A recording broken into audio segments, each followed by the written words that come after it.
This is Our View, the television voice of Washington's working families. We're the Washington Federation of State Employees, the people who work for you.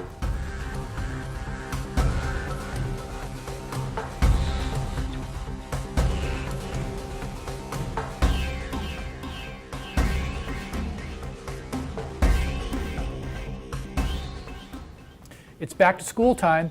Along with school supplies, parents need to make sure the young students in the family have up-to-date immunizations.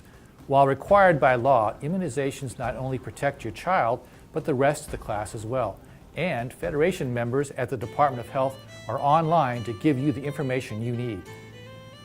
The Washington State Department of Health offers vaccines to kids at no cost in our state through healthcare providers. Kids who aren't fully immunized may be sent home from school if a disease outbreak occurs for their protection. Diseases can spread really quickly through schools and child care centers, so it's important to make sure everyone's protected. And you can get a head start by making an appointment now before healthcare providers get booked up with sports physicals and yearly checkups. So you can save yourself a visit by getting a flu shot for your whole family at the same time your child goes in to get their back-to-school immunizations. And flu vaccine's available now, so you can talk to your healthcare provider about which type of flu vaccine is right for you and your family. Several vaccines are required for kids to enter school and childcare. To find out which vaccines are required for your child, you can visit the Department of Health website at www.doh.wa.gov.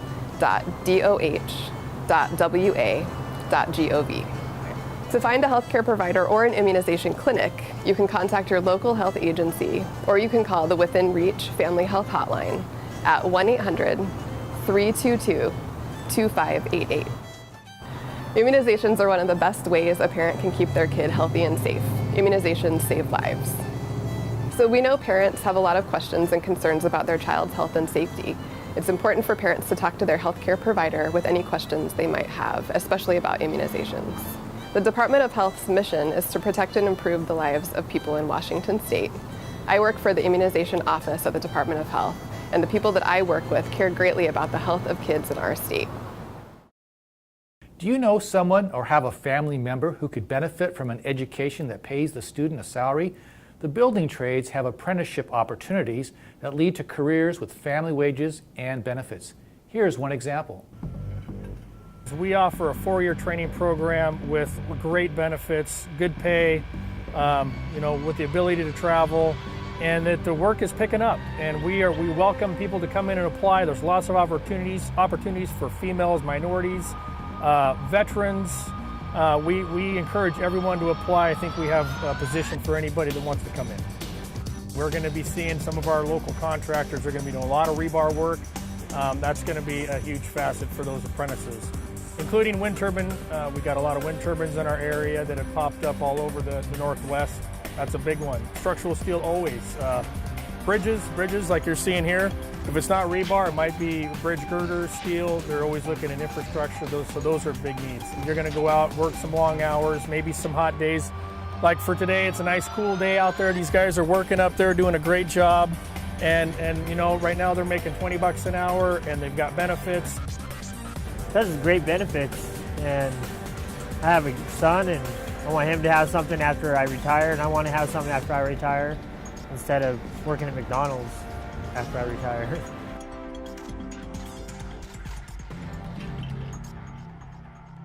The AFL-CIO in Idaho has designated a staff person to encourage people to looking into apprenticeships in the trades. Denise McDonald is especially targeting young women so they find jobs that pay family wages, sometimes a tough challenge for an employee in a right-to-work-for-less state. This year I'm really going to focus on learning more about the outreach for women and what I can do to assist them and give them the information that they need, along with the trades. The trades are doing their outreach as well, but I'm looking forward to actually focusing on that and learning more about how I can tap into sharing that message to the women, because they're very good jobs. There are a lot of opportunities out there for women in the non-traditional role. I think that, I personally work with most of the coordinators for the JATC programs, and that's the apprenticeship programs. And I think that there are a lot of trades out there that women may not know as much about, and that's, you know, I mean, first things that come to my mind are the electricians, the operating engineers, the iron workers, work with the plumbers and the pipe fitters. They have women in their trade, the sheet metal workers. There's a lot of different trades out there that maybe women haven't considered, but are very good jobs for them. And I also think that, you know, in the non-traditional type of jobs, there is physical labor that's connected with that. And as long as that trade is right for them, and that's what they want to do, and that's what they get trained in, and they do it well, then I think that says a lot as far as being a role model for their family, for their children, for their, you know, whoever. It's a very good role model, because you go to work every day, you work hard, you come home, you spend time with your family, and you've provided a very good living for them, good benefits, and I think that you hold your head high because you know that you've done a good job out there. So I think that, you know, for those that are interested in getting into an apprenticeship, there are a couple of different ways that they can approach that.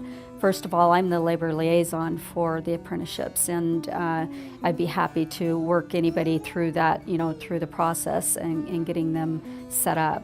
If they prefer to go directly to the local, then they can contact the local Joint Apprenticeship Training Committee, the JATC, and ask for an application. One of the things that I always tell everybody that I work with is that if they truly want to get into this field of work, whether the opportunity is there at the moment that they want to get into it or not, it's still a good idea to go ahead and get that application into that union, into that occupation, and so that they are already in the system when those openings do come open. The recent financial disaster was a result of ruinous banking practices and government policy.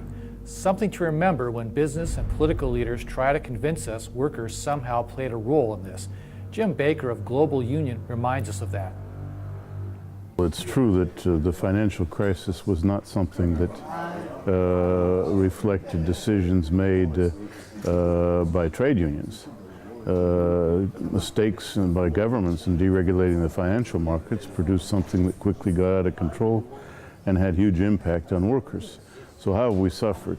We've suffered from the unemployment, and we've suffered from the measures which have been taken to get out of the crisis. We've benefited from them. Unemployment was less than it otherwise would have been because of the massive expenditures. But now we're in the ironic situation where, because of the huge sums that were spent to bail out the banks, pressure is now being put on working people, not on those banks, but on the victims, if you will, of the crisis.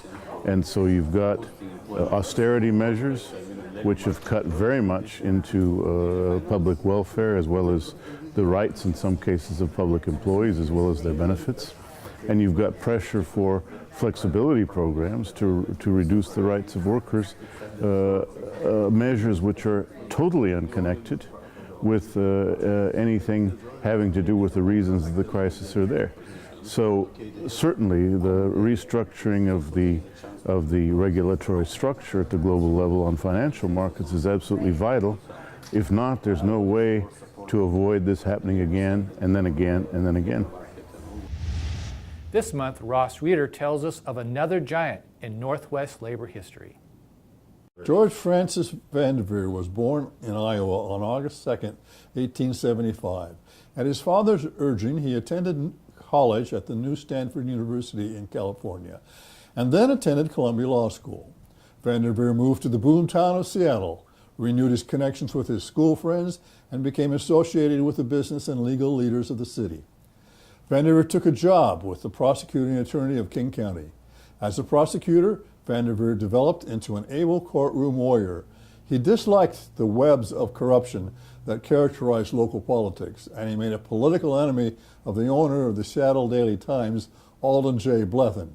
Despite the strong opposition of that paper, VanDerveer won election in 1908 as prosecuting attorney of King County. VanDerveer quickly became a crusading prosecutor, especially targeting corruption in the city. He was a one-term office holder, and his crusading work was quickly undone by the election of a wide-open mayor. VanDerveer went into private practice, specializing in criminal defense, and was soon defending people like those he had previously prosecuted. VanDerveer became famous defending the radical laborers of the industrial workers of the world, the Wobblies. At the same time, he became alienated from the business community. He was involved in the defense of Wobblies arrested after the Centralia tragedy. To make a living, he began working for those individuals who took advantage of loopholes in Washington's prohibition system. The state prohibition law of 1916 allowed legal importation of alcohol on sale for medicinal purposes. The latter provision prompted the entry of existing drugstores into the retail liquor business and also the birth of new drugstores, whose major purpose was to supply alcoholic beverages. VanDerveer devised means to take advantage of these gaps in the state prohibition law. Deja vu regarding marijuana today, right? Until the end of his life in 1942, he served as a lawyer to a great number of labor unions. If you stand at the southwest corner of the Seattle Labor Temple, First and Broad, and look south across the street, you will see where the VanDerveer building was in honor of George VanDerveer. Up to a few years ago, it was occupied by one group of labor attorneys who descend from the George VanDerveer Sam Bassett firm. Another firm descending from descendants of the VanDerveer firm is at Mercer and First Avenue West in Seattle. George VanDerveer left a large legacy in Seattle labor law.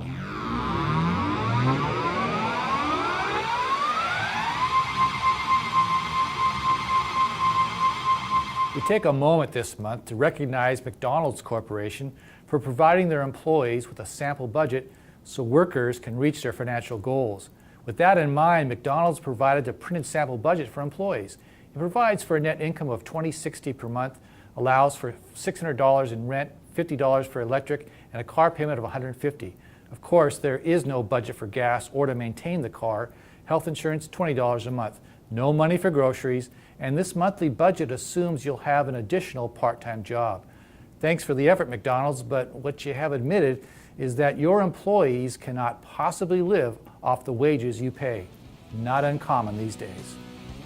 This has been Our View, brought to you by the members of the Washington Federation of State Employees. We remind you, when you accept a paycheck for your hard work, you don't give up your rights. Thank you for watching. See you next month.